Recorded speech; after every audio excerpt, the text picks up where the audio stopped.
but there is one team taking some of the attention off Chelsea, and that was Leeds. And what is going on there? A shocking display, losing 3-0 at home, no goals.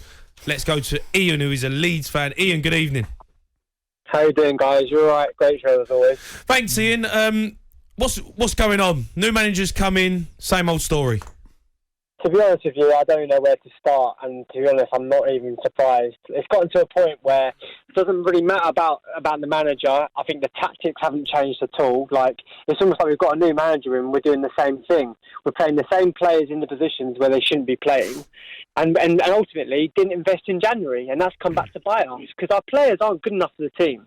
Honestly, like, don't get me wrong, I love this club and I've supported them since I was a little kid, but the problem with it now is that there is no structure to this team, there is no belief, and simply some of our players just don't deserve to be in the team anymore, and it makes me feel sorry for the likes like Rafinha and I think Melier to an extent, because they're good players, but they have to go in day out and see these performances, see these tactics come in, and it just doesn't make any sense to me anymore. Ian, I mean, we watched the game and, you know, it seemed very much similar to how Bielsa played in terms of trying to go forward, a lot of running, a lot of chasing, but still very open. I mean, new managers come in and you're still conceding goals. The problem is, I think also as well, our midfield is very open. As you said, there's lots of spaces in behind, but we don't have players that have the legs to facilitate that sort of open space and fill those gaps. We've got Stuart Dallas, who's now playing right back for the best part of the season, which he can play, but he's not his ultimate position.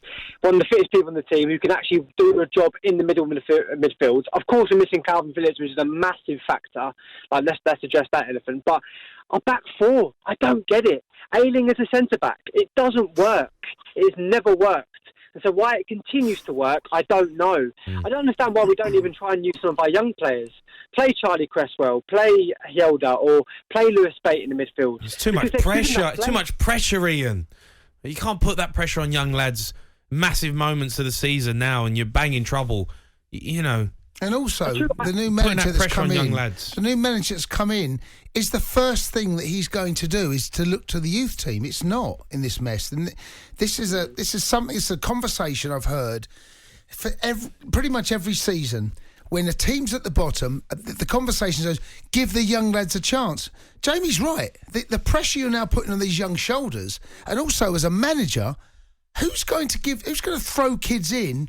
The time to throw kids in probably is at the beginning of the season, where there's a feel-good factor. Yeah. Right now, no, that's a trouble. Big call. It's a big call. That's absolutely trouble. Ian, thanks for your call. Let's go to Matt, who's a Chelsea fan.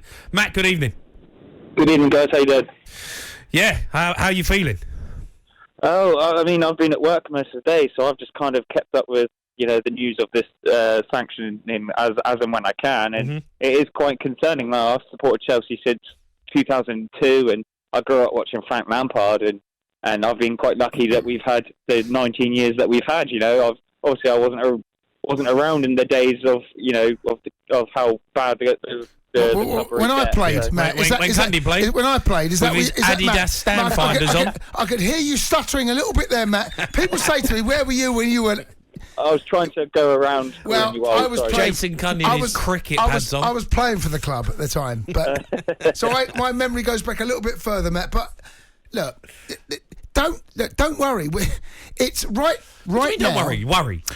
It's worrying times. Worrying gets you where? Where does it get you? Don't get you anywhere, mate. Honestly. And I saw those players tonight. We'd gone to Norwich, 1-3-1. I saw Mason Mount putting Kai Havertz. I mean, what a brilliant player. And I said last night, and I'll say it again, give me Kai Havertz over Neymar every single day of the week. 100%. And, you know, 100%. Listen, don't start trying to bring up a Neymar one to just get you out of trouble. When's Neymar ever done it on a away Thursday night in Norwich? I also want to say as well, like those fans who are laughing at Chelsea right now, who like said, like my stepdad sent me a video of fans chanting Chelsea get sanctioned everywhere they go. I don't think you're a proper English football fan if you're laughing at the situation, because no, you know, it's Chelsea have become such an institution in the English game. We provide, you know, obviously with the community outreach and everything that Abramovich has put Chelsea in. I think it would be a massive loss to English football. So I don't think fans should be taking the mick or laughing at this situation, because it's not right, Well, it's tribal, Matt. And there's a lot of people on Twitter, and they're all shouting and screaming. And look, over the last 20 years... I feel for Chelsea fans. I do. Well, I genuinely do. You don't want to... I see the pain in some of the fans today when they've gone down to the ground and they're interviewing people. They're hurting. They're hurting. It's their football club. They're worried. It's a worrying time. But, a football club, he said it's an institution. It's Chelsea's 117th birthday this year. Today.